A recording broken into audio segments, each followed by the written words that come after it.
And I think scaling a business is very similar in the sense that it's about simplicity over complication.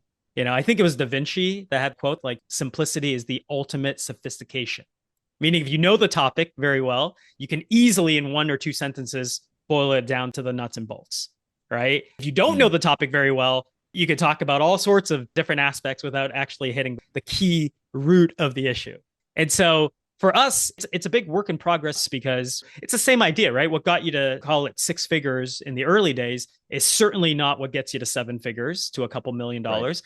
What got us to a couple million dollars is definitely not what works to get us to an eight-figure enterprise or beyond, right? And what works at 30 million or 50 million does not scale to 100 plus million, right? And you hear this adage, this idea all the time. So, for us, we really focus on a couple things, which is the right people in the right seats. I've made Yeah. so many hiring mistakes, and I'm sure so many of your listeners that are veterans in building business, they understand what I Right. mean. And Including the host, by the way.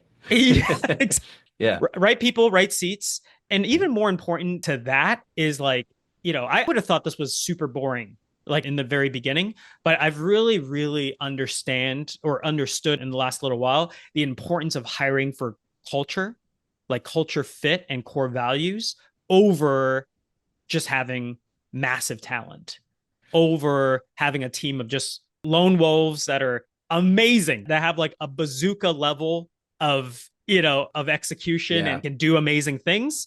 But when you're not operating, especially in an agency or a service type of business, right? You need to operate as kind of like more of a team than just one specialist.